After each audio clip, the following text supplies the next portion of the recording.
आप लोग? I hope आप बहुत अच्छे होंगे। तो आप लोगों का बहुत बहुत स्वागत है हमारे और आपके यूट्यूब चैनल में। तो आज हम पढ़ने वाले हैं इंजीनियरिंग मैथमेटिक्स का चैप्टर नंबर 3, जिसमें अगली वीडियो में हमने elimination of arbitrary function cover किया था, और इस वीडियो में हम linear partial differential of first order cover करेंगे। तो बने रहिए हमारे साथ, जिससे इसमें हम कुछ क्वेश्चन फर्स्ट ऑर्डर करेंगे और कुछ मल्टीपल ऑर्डर के क्वेश्चन करेंगे। तो स्टार्ट करते हैं। देखो, सबसे पहले बात करते हैं हम कि linear partial differential of first equation क्या होती है, तो इसका फॉर्मूला और स्टैंडर्ड फॉर्म क्या होता है। देखो, linear partial differential equation of first order, ठीक है। इसका जो स्टैंडर्ड फॉर्म होता है वो होता है p p plus q q plus equal to r, ठीक है। P p plus q q equal to r. इसमें इसका जनरल फॉर्मुलेशन मतलब जो फाइनल आंसर आता है वो इस फॉर्म में आता है कि f function of f a and b equal to 0। देखो, इसमें क्या होता है कि हमको इसमें से ए का मान निकालना होता है और बी का मान निकालना होता है। जी, जैसे हमने मान आएंगे इसको सॉल्व करने पर, इस प्रकार हमारा कोई कौन सा क्वेश्चन रहेगा और इसको वो कन्वर्ट करना होगा ए और बी में, और आंसर आएगा हमारा ए और बी में, तो उसको उठा के हमें इस फंक्शन में रख देना होगा, तो हमारा क्या होगा, वो फाइनल आंसर होगा, जो होता है हमारा जनरल सॉल्यूशन। क्या है ये जनरल सॉल्यूशन, जिसका स्टैंडर्ड फॉर्म हो जाएगा स्टैंडर्ड फॉर्म, और ये इसका जनरल फॉर्मूला हो जाएगा, ठीक है। और हाँ, इसका एक ऑक्सिलरी इक्वेशन होती है, वो क्या होती है, देखो ऑक्सिलरी इक्वेशन होती है क्या, dx upon p is equal to dy upon r q is equal to dz upon r, जिसकी ऑक्सिलरी इक्वेशन होती है, जिसका स्टैंडर्ड फॉर्मेशन होता है जनरल फॉर्मूला ऑक्सिलरी इक्वेशन, ठीक है। तो ये इसके बेसिक फॉर्मूलाज हैं। इसको ये कोई हमारे पास होगा, कोई फंक्शन या क्वेश्चन में हमको दिया होगा, और इसके रूप में हम कन्वर्ट करके आंसर निकालना होगा ए और बी का, और इस दोनों का आंसर इसमें रख देंगे, और अगर उसको जो इक्वल में हम प्रदर्शित कर देंगे तो हमारा आंसर आ जाएगा, ठीक है। तो देखो, हम सबसे पहले एक बेसिक क्वेश्चन से स्टार्ट करते हैं। जब तक आप फॉर्मूला लिख लीजिए, तो देखिए बेसिक क्वेश्चन हम लेते हैं एक, तो क्वेश्चन ले लेता हूँ, तो इसको मैं मिटा देता हूँ, ठीक है, क्योंकि जरा वैसे अपने पास पहले से ही बहुत कम। जो क्वेश्चन क्या दिया हुआ है, वो क्वेश्चन लिखता हूँ कि बाय जेड पी, क्वेश्चन है by z p plus z x p is equal to x y. यही है। देखो, हमारे पास जो स्टैंडर्ड फॉर्म था वो इस प्रकार था, कुछ नहीं था। अगर क्वेश्चन भी इसी फॉर्म में है हमारा, तो देखो इसके हिसाब से हमारा p का वैल्यू क्या होने वाला है, यहाँ पे देखो p is equal to by z, ठीक है। अगर q का जो वैल्यू होगा वो हमारा जेड एक्स होगा, वही हम r की वैल्यू की बात करें वो हमारा होगा एक्स एंड वाई, ठीक है। ये हमारी वैल्यूज आ गई। अब इसको कुछ नहीं करना है, हमको ऑक्सिलरी इक्वेशन में पुट कर देना है। देखो, ये हमारी कोई ऑक्सिलरी इक्वेशन है, देखो एक मिनट होगी,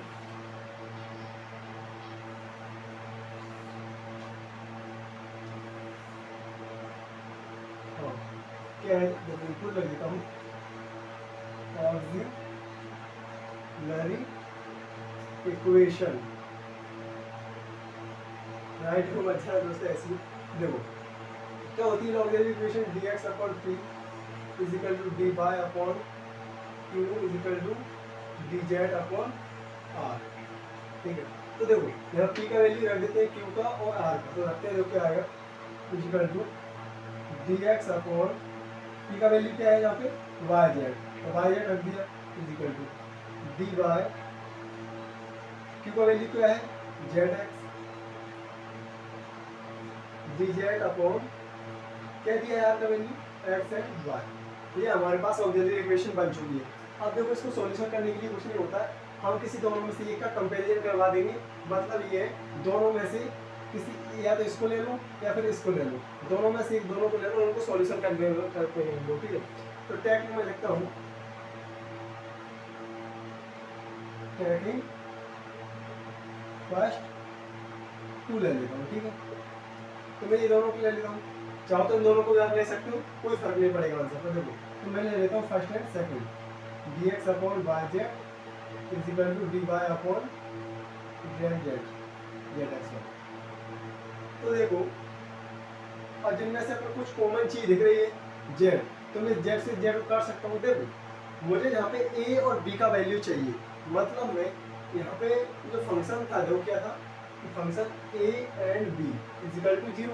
ये यहाँ पर क्या है, कांस्टेंट वैल्यू है, यहाँ पे उसका वैल्यू को मान निकालना है, ठीक है। बी भी है, उन दोनों का मान जब आएगा जब उसका इंटीग्रेशन करेंगे। तो देखो जब भी कोई वैल्यू dx में दी होती है उसका हम इंटीग्रेशन करते हैं। देखो इस प्रकार से, इसको पहले हम सिस्टमैटिक जमा लेते हैं कस्टमर। देखो ये बाय है तो बाय के बाय जगह पहले से पहुंचा देते हैं, और ये x है तो dx के पास ले जाते हैं। कैसे, इसका इधर इंटू करवा देते हैं, इसका इधर इंटू करवा देते हैं। देखो x इधर आएगा तो हो जाएगा x dx is equal to by dy, ठीक है। अब मैं क्या करता हूँ, दोनों का क्या कर देता हूँ, इंटीग्रेशन कर देता हूँ। इतना समझ में आया आपको? देखो देखो x का dx साथ इंटीग्रेशन करेंगे तो हमारा आंसर आएगा x स्क्वायर अपॉन 2, यही आता है। मुझे उम्मीद है आप सबको इंटीग्रेशन तो आता ही होगा, ठीक है। इक्वल टू हो जाएगा बाय स्क्वायर अपॉन 2, ठीक है।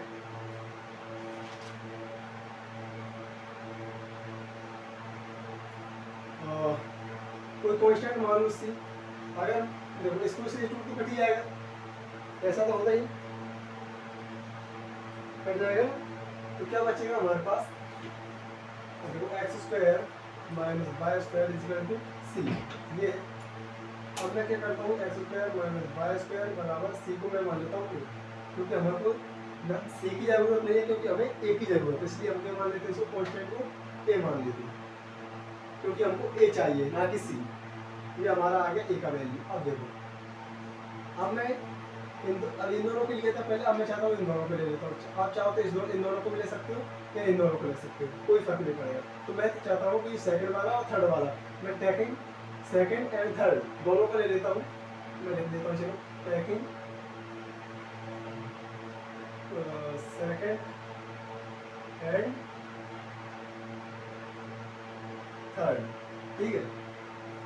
तो क्या है, second d Y upon Z x is equal to d Z upon x y. देखो एक बात समझो कि इस प्रकार के क्वेश्चनों में क्या होता है, जनरली ये क्या है, लीनियर है, मतलब जिनमें सिंपल वैल्यू आती है, जिससे आपस में कुछ ना कुछ कट जाता है और हमारा सिंपली इंटीग्रेशन हो जाता है। लेकिन इसके आगे वाले जो क्वेश्चन होंगे उनमें इस प्रकार सिंपल नहीं कटेगा, उसमें कुछ वैल्यू अज्यूम करनी पड़ेगी। तो ये अगली थोड़ा आगे बताएंगे उस टॉपिक पे, अभी इस पर ध्यान दीजिए। देखो इसमें एक्स एक्स कट रहा है इजीली, इसका इंटू इधर करेंगे, इसका इंटू इधर करेंगे, जैसा कि हमने इसमें किया था, ठीक है। तो देखो डी बाय इधर आ जाएगा तो by is equal to z और डी जेड, इसका कर देते हैं इंटीग्रेशन, बाय का इंटीग्रेशन हो जाएगा by square upon 2 is equal to Z square upon 2 plus C है कांस्टेंट है, तो इसका आंसर 2 से 2 कट जाएगा, तो bye square minus x square sorry Z square. और हमें क्या चाहिए, यहाँ पे ए हमारा वैल्यू आ चुका है, और हमको सी की रिक्वायरमेंट है नहीं है, किसकी रिक्वायरमेंट है, बी की। तो ये आ गया हमारा बी, ये आ गया हमारा ए का वैल्यू और ये आ गया हमारा बी का वैल्यू। अब दोनों की वैल्यू देखो, आंसर इस प्रकार से लिखना है हमको, लिखना है कि जिस जनरल सॉल्यूशन लिखना है हमको, मैं लिखना चाहूँ तो लिख देना general solution is equal to f a and b is equal to 0। इधर लिख देंगे एफ ए की प्लेस पे क्या है हमारा x square minus Y square comma by b का वैल्यू क्या है हमारा, ये y square minus z square, ये हमारा क्या हो जाएगा, आंसर हो जाएगा, ठीक है। आप चाहो तो इसका स्क्रीनशॉट ले सकते हो।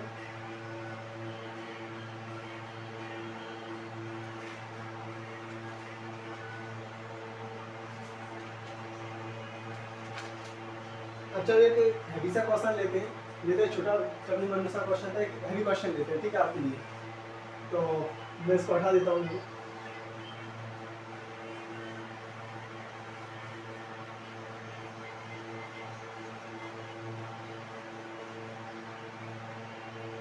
इसको लिखा जाएगा, इसको लिखा।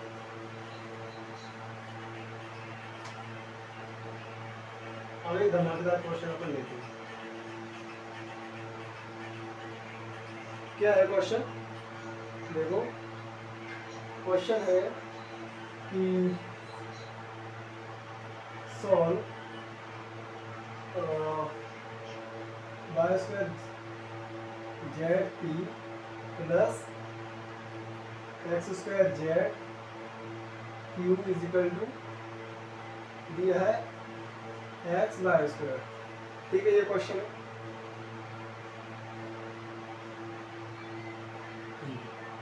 अब देखो इसको कैसे भी देखो, ये हमारा जेड। देखो इसमें क्या कुछ नहीं करना होता है, ये इक्वेशन होता है हमारा स्टैंडर्ड फॉर्म। इसके हिसाब से हमें पी क्यू आर की वैल्यू लिख देंगे। सबसे पहले हमारा यही काम होता है। देखो पी इक्वल टू हमको दिया है वाई स्क्वायर जेड, और यहाँ पे क्यू का वैल्यू क्या दिया है यहाँ से, ये हमारा पी का वैल्यू, ये हमारा आर का वैल्यू, ये हमारा क्यू का वैल्यू। क्यू का वैल्यू क्या है एक्स स्क्वायर जेड, और हमारा आर का वैल्यू यहाँ पे क्या है r is equal to x y square.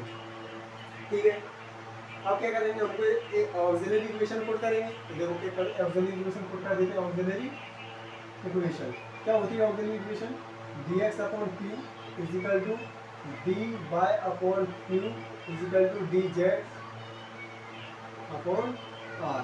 इसे वैल्यू को पुट कर देते हैं। देखो dx upon Y square z और dy अपॉन q का वैल्यू है x square upon y is equal to dz upon r। मतलब यहाँ का वैल्यू क्या है एक्स वाई स्क्वायर। ठीक है, अब वही काम करेंगे। दोनों में से किसी एक दो, तीनों में से किसी दो को लेंगे, या तो अपन चाहेंगे वही इसको ले लो या फिर इसको ले लो, या चाहो तो आप इन दोनों को भी ले सकते हो, इन दोनों को भी ले सकते हो, इन दोनों को भी ले सकते हो, कोई फर्क नहीं पड़ता उससे। तो देखो मैं क्या करता हूँ, अपन फर्स्ट और सेकंड को लेते हैं इन दोनों को। तो देखो टेकिंग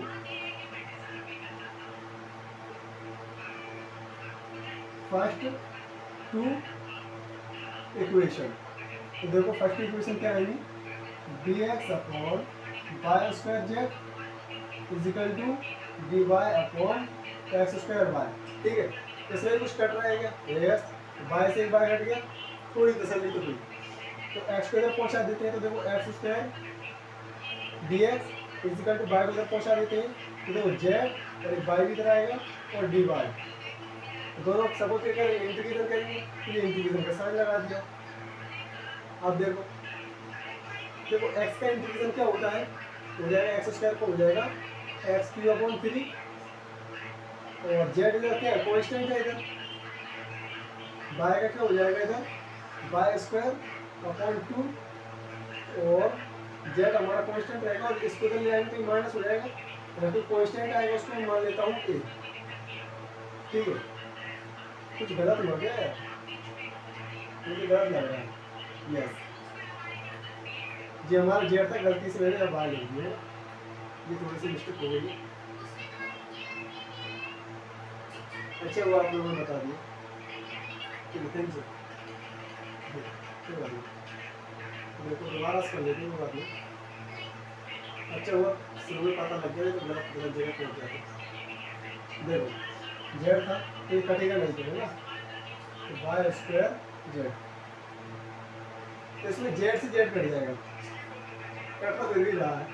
इधर इसको इधर पहुँचाएंगे, इसको इधर पहुँचाएंगे, और डायरेक्ट इंटीग्रेशन कर देते हैं हम यहीं से, यहाँ से अगले स्टेप से करेंगे यार। अब गलती नहीं करेंगे अपन लोग, सब होशियार है। एक्स का इंटीग्रेशन क्या हो जाएगा एक्स क्यू अपॉन 3, और इसी को इधर ले आते हैं तो ये हो जाएगा माइनस वाई स्क्वायर अपॉन 3, और इसको मान लेते हैं ए कांस्टेंट, इससे कट जाएगा, आंसर आएगा A Q Y Q equal to A. ये हमारा आ गया ए का वैल्यू। अब हम बी का वैल्यू निकालने के लिए क्या करते हैं, इन दोनों को ले लेते हैं, चाहो तो इन दोनों को ले लो अपन। चलो एक काम करते हैं, फर्स्ट और सेकंड ले लो, थर्ड ले लो। इसमें तुमने सेकंड और थर्ड लिया था, इसलिए अपन वन और थर्ड ले लेते हैं। तो सेकंड एंड लास्ट, ठीक है, सेकंड और लास्ट इक्वेशन, ठीक है। तो देखो फर्स्ट क्या है, d x upon Y square z is equal to d Z upon, आपकी बात सही है क्या है ना भाई, कोई गलत हो जाए, ठीक है। तो देखो इसमें कुछ कट रहा है हमारा, देखो वाई स्क्वायर से वाई स्क्वायर ही कट गया, इसमें तो और अच्छा हो गया। तो देखो एक्स को इधर पहुंचाएंगे, जेड को इधर पहुंचाएंगे, तो x D x is equal to z D z, इसका कर देते हैं इंटीग्रेशन, इसका हो जाएगा एक्स स्क्वायर अपॉन 2, और इसके इधर ले आते हैं तो माइनस वाई स्क्वायर अपॉन 2, उधर आ जाएगा कॉन्स्टेंट, इसको बी मान लेते हैं, तो बी की कॉन्स्टेंट है। अब देखो इससे 2 कट जाएगा, देखो आप तो जब मैं सोच रहे 2 से 2 कैसे, आप समझ रहे हैं ये बात को। देखो आप देखो ये बराबर होता, कर ही देता हूँ यार, तो कंफ्यूजन हो गया, ऐसा है, तो ये बी कांस्टेंट है। अब देखो आज दोनों बराबर में कट जाएगा, यहाँ पर 2 आ जाएगा, एलसीएम लेंगे तो, और कांस्टेंट कुछ भी हो उससे कोई फर्क नहीं पड़ता, तो देखो इससे कट जाता है, इससे कट जाएगा और आंसर आ जाएगा हमारा x square minus x square minus z square equal to B, ये आ गया हमारा बी का वैल्यू। अब दोनों को हम क्या करते हैं, हमारे जनरल सॉल्यूशन में क्या, हमारा जनरल सॉल्यूशन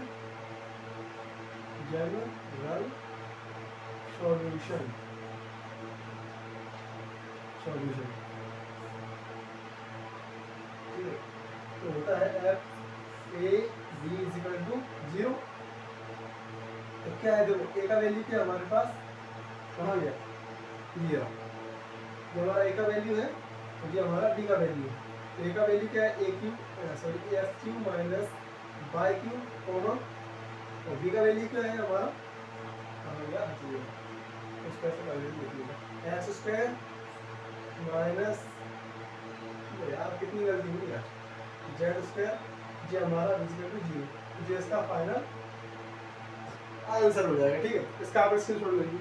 इसका क्वेश्चन आए या ना आए, लेकिन जो अब हम करने वाले हैं उसका कंफर्म क्वेश्चन आता है, और कई बार परीक्षाओं में देखने को मिला है, तो बहुत इंपॉर्टेंट है, बिल्कुल ध्यान से देखना, बिल्कुल लॉजिकल चीज़ है। अगर आप थोड़ा ही मिस करोगे तो शायद आप पूरा मेथड मिस कर जाओ, तो आप बिल्कुल ध्यान से पूरे फोकस के साथ अगर देखिए, और मैं पूरी कोशिश करूँगा आपको पूरी तरह से अच्छे से समझा दूँ।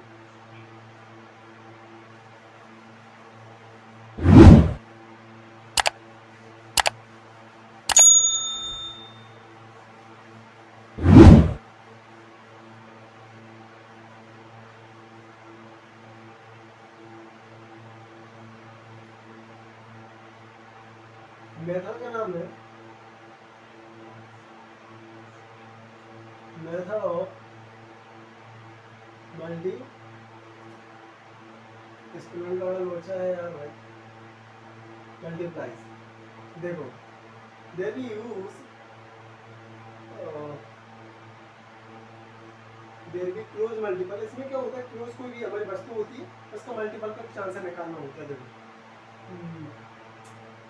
तो मेरे लिखोगे आप लोग, मैंने तो यार कौन लिखता पेपर में, नहीं है। राइट आंसर देखो, इसमें यहाँ पे पी क्यू आर होते थे, ठीक है, इसमें थोड़ा सा चेंज है, जहाँ में आएगा एल एम और एन, शायद एल एम एन, ठीक है। तो इसका ये ऑक्सिलरी इक्वेशन उसमें होती थी d x upon p is equal to d Y upon q is equal to d Z upon are.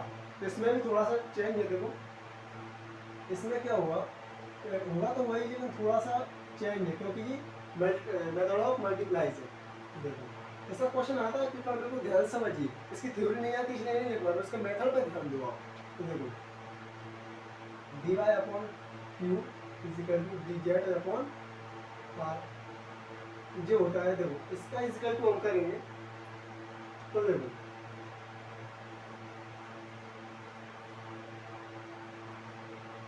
L d x plus m d z plus n d Z,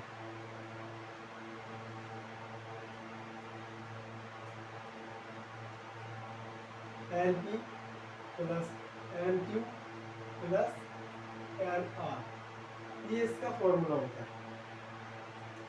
इसमें कुछ नहीं करना होता है।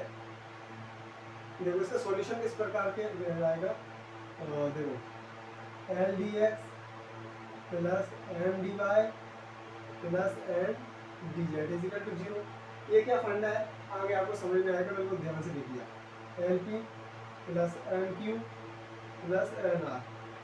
आप पूरा रास्ता देखिए, मैं गारंटी देता हूँ आप अगर पूरा ध्यान मेरे बोर्ड के ऊपर देंगे तो शायद आपका कोई डाउट ना रहे, क्योंकि मुझे जो पढ़ाया गया है या मैंने जो पढ़ा है उसका जो बिल्कुल मुझे समझ में आया, बिल्कुल सिंपल लैंग्वेज में आपको मैं समझाऊंगा। देखो ये ऑक्सिलरी इक्वेशन थी is equal to method of multiply की इक्वेशन है l d x plus m d y plus n d Z upon में दिया है l p plus m q plus n are.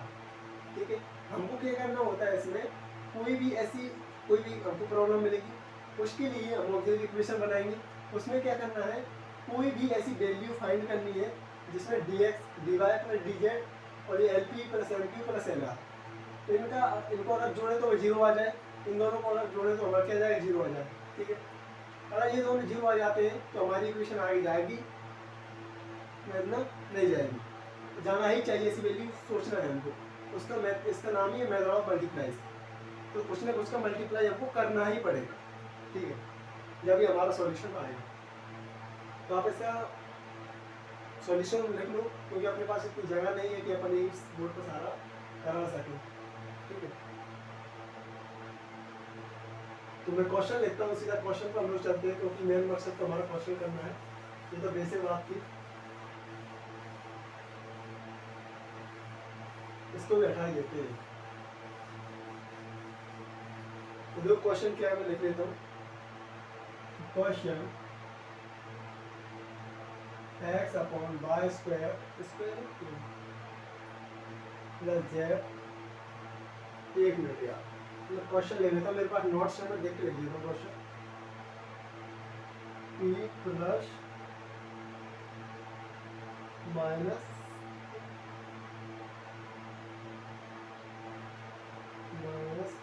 Bye X square minus Z is equal to Z X square minus by square, और ये हमारा दिया है यहाँ पे प्लस।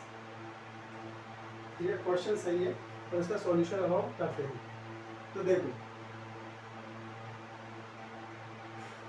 सबसे पहले काम क्या था हमारा, पी क्यू आर की वैल्यू लिख लो।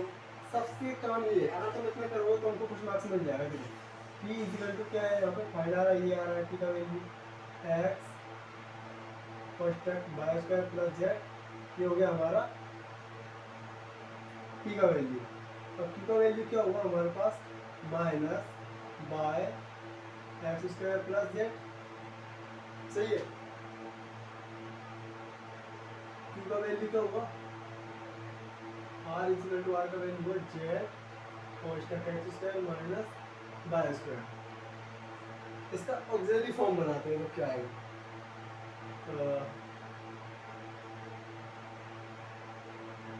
क्या होता है ऑक्सिलरी फॉर्म, dx अपॉन ये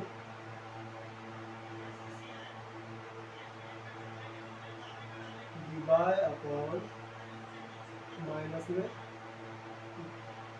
x square plus Z is equal to del Z D Z upon Z X square minus Y square. ये बन गया हमारा ऑक्सिलरी फंक्शन। देखो मैंने आपसे बोला कुछ ना कुछ मल्टीप्लाई करना हो, अब हमको ऐसी कोई वैल्यू सोचनी है, अगर हम ऊपर और नीचे मल्टीप्लाई करें तो उनका सम क्या आ जाए, 0 आ जाए। ठीक है, देखो हमको ऐसी वैल्यू सोचनी है कि अगर हम dx और नीचे और ऊपर दोनों मल्टीप्लाई करें, इन दोनों मल्टीप्लाई करें, इन दोनों मल्टीप्लाई करें, मतलब कि तीनों में मल्टीप्लाई करें तो उनको जोड़ने पर हमारा वैल्यू क्या आना चाहिए, 0 आना चाहिए। तो देखो कुछ ऐसी वैल्यू सोचो, इसमें कुछ मल्टीप्लाई करें, इसमें कुछ मल्टीप्लाई करें, इसमें कुछ मल्टीप्लाई करें, करना दोनों से ऊपर है। अगर हम x का मल्टीप्लाई कर रहे हैं तो dx में भी होगा और इसमें भी होगा, x constant x square by इसमें भी होगा। अगर हम x का यहाँ कर रहे हैं तो हमको यहाँ भी करना ही होगा, ये कंपलसरी है, एक साइड हम नहीं कर सकते। ठीक है, तो बाय चूजिंग मल्टीप्लाई देख दो बाय चूजिंग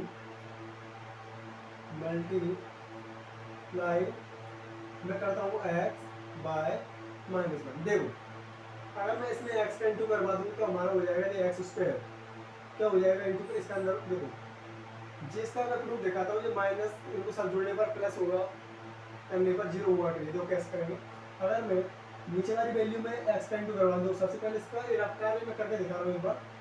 तो इसे करते हैं x स्क्वायर इसका अंदर इंटू करवा देंगे तो वाई स्क्वायर ये x स्क्वायर हो जाएगा x का इंटू करवाने पर तो प्लस हो जाएगा plus x square Z plus कर दो ये माइनस है तो माइनस रहेगा बाई का इंटू करवाएंगे तो वाई स्क्वायर ये अंदर इंटू करवाएंगे तो एक्स स्क्वायर ये अंदर जाएगा तो minus Z Y square plus इसमें माइनस का इंटू करवा रहे हैं तो ये क्या हो जाएगा minus Z X square Z minus plus हो जाएगा तो हमारा हो जाएगा वाई स्क्वायर।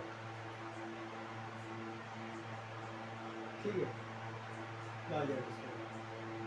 तो देखो जहाँ से x square by square minus से माइनस हो गया एक्स स्क्वायर जेड जे हमारा क्या है जे एक्स स्क्वायर जेड से एक्स स्क्वायर जेड कट गया माइनस बाय जेड स्क्वायर से माइनस वाई स्क्वायर कट गया इसका तो क्या आ गया 0 तो आ गया 0। ऐसे हमको कोई वैल्यू सोचनी होती है कि इसका मल्टीप्लाई करवाने पर हमारा वैल्यू 0 आ जाए। ठीक है तो ये तो थी रफ्तार की बात ये तो मैंने आपको समझने के लिए बताया था ये आप अपने माइंड में भी रिकॉर्ड कर सकते हो ये चीज़। ठीक है तो देखो ये करने पर 0 आ गया। अब क्या करते हैं हम दोनों को सम कर देते हैं तो देखो इसमें हमें इंटू करवाएंगे तो ये हो जाएगा dx प्लस इसमें बाय करवाएंगे तो ये हो जाएगा बाय डी वाई प्लस इसका माइनस करेंगे तो ये माइनस हो जाएगा dz अपॉन इसका सम क्या हो गया पूरे का 0 और इक्वल टू 0। ठीक है इसका इंटीग्रेशन करवाएंगे तो सब 0 हो जाएगा। ठीक है अब देखो अब आ गया X D x plus by D Y minus D Z. अब हम क्या करेंगे सबका क्या कर देते हैं इंटीग्रेशन कर देते हैं इंटीग्रेशन। तो देखो अगर हम एक्स डी एक्स का इंटीग्रेशन करें तो क्या आएगा x square upon 2 plus by का हो जाएगा बाय स्क्वायर अपॉन 2 माइनस इसका करेंगे तो क्या हो जाएगा जेड हो जाएगा इक्वल टू 0। इसमें कोई प्रॉब्लम है देख लो एक बार। और एक बात भी है कि सब करने पर कुछ कांस्टेंट आता है तो 0 की जगह हम क्या मान लेते हैं कोई भी कांस्टेंट ही मान लेते हैं। और इसको थोड़ा सा सॉल्व कर लेते हैं तो क्या आएगा देखो x square plus Y square दोनों कॉमन है किस इंटू करवा दें 2 into Z is equal to G हमारा एक ए का वैल्यू आ गया। अब हमको चाहिए बी का वैल्यू तो देखो हम दोबारा से क्या प्रोसेस लगाएंगे ही लगाएंगे कुछ मल्टीप्लाई करेंगे। अब मल्टीप्लाई करेंगे देखो अगर मैं इसमें अगेन मल्टीप्लाई लिखूँ अगेन मल्टीप्लाई लिख देता हूँ लाइक बाय 1/x 1/y अगर मैं इनका मल्टीप्लाई इसमें करवा दूँ तो वैल्यू 0 बन जाएगी। तो देखो इनका इन तीनों को मल्टीप्लाई में करूँगा तो पक्का है कि जी 0 बन जाएगा। कैसे देखो इसमें करवाऊंगा 1/x तो x कट जाएगा इसमें करवाऊंगा तो बाय कट जाएगा उसमें करूँगा जेड कट जाएगा बचेगा कि खाली और ये माइनस बचेगा यहाँ पर। देखो जैसे ये कट जाएगा तो हमसे बाय स्क्वायर तो ये बाय स्क्वायर कट जाएगा जेड से कट जाएगा और एक्स स्क्वायर से एक्स स्क्वायर भी कट जाएगा कुछ नहीं बचेगा मतलब 0 आ जाएगा। तो देखो बचेगा क्या इसमें करेंगे डी एक्स का upon X plus D Y upon Y plus D Z upon Z equal to 0 और जहाँ भी 0 मतलब ये वाला वैल्यू 0 को 0 आ जाएगा ना वही है। अब इनका भी इंटीग्रेशन करेंगे चाहो तो यहाँ पे इंटीग्रेशन का साइन लगा दूँ तो इससे क्या हो जाएगा 1/x का इंटीग्रेशन क्या होता है log x प्लस साइन इसका क्या हो जाएगा log y plus log z और कोई कांस्टेंट हम भी मान लेते हैं और log का वैल्यू होता है इतना कि मतलब log की प्रॉपर्टी होती है ये प्लस में वैल्यू होती है इसमें फॉर्मूला लग जाता है, क्या होगा लॉग की वैल्यू प्लस की वैल्यू कहीं जाती है मल्टीप्लाई में चली जाती है एक्स बाय जेड। ये वाला फॉर्मूला आपने पढ़ा हुआ ना कि log M into N equal to क्या होता है log M plus log N. ये फॉर्मूला 12th क्लास में आपको बता दिए गए थे। ये आ गया इजिकल टू बी, ठीक है। तो ये आ गया हमारा बी का वैल्यू। चाहो तो एक काम और कर सकते हैं इसमें कि तीनों लॉग हैं तो इसको भी लॉग में मान लेते हैं, और चाहो तो इसको भी आप लॉग में मान सकते हैं लॉग। इससे क्या होगा लॉग से लॉग कट जाएगा, तो वैल्यू आएगी हमारी X by Z is equal to B. A की वैल्यू और जेड बी की वैल्यू उठा के दोनों को कंप्यूटर पुट कर देंगे हमारे जनरल सॉल्यूशन में, तो हमारा वहाँ आंसर आ जाएगा। क्या होता है रिक्वायर्ड सॉल्यूशन होता है A B equal to B. ये दोनों में सेम होता है लीनियर में और मल्टीप्लाई में, ठीक है। तो देखो आंसर आएगा एफ ए का वैल्यू क्या था ये देख लीजिए X square plus Y square minus 2z comma A का वैल्यू क्या है ये ए का वैल्यू हो गया, अब बी का वैल्यू क्या है X by Z equal to 0। तो ये हमारा आंसर आ गया। इसका स्क्रीनशॉट ले लो।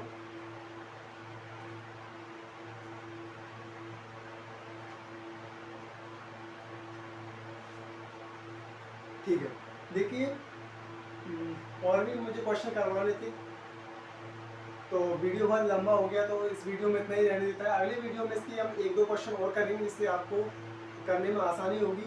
इसमें मेन काम यही है कि इसमें मल्टीप्लाई करना होता है और हमको लॉजिक लगाना होता है थोड़ा सा, बाकी सारी कैलकुलेशन है। और लोगों ने वैसे हो बन रखा है क्या M2 टफ है, बिल्कुल M2 टफ नहीं है। आप थोड़ी सी मेहनत करोगे और थोड़ा सा बहुत नहीं पास हो जाते हैं, ठीक है। तो आप हमारे साथ बने रहिए, जितना मैं क्वेश्चन करवा रहा हूँ ये ऐसा नहीं है हर बार परीक्षा में आए हुए क्वेश्चन है, ये किसी न किसी एग्ज़ाम में पूछा गया है और इसलिए मैंने इसको यहाँ पे वर्क करवाया है। अगली वीडियो में हम थोड़े बहुत क्वेश्चन और करेंगे, इससे आपकी और प्रैक्टिस अच्छी हो जाएगी। तो मिलते हैं अगली वीडियो में, जब कब के लिए बाय बाय।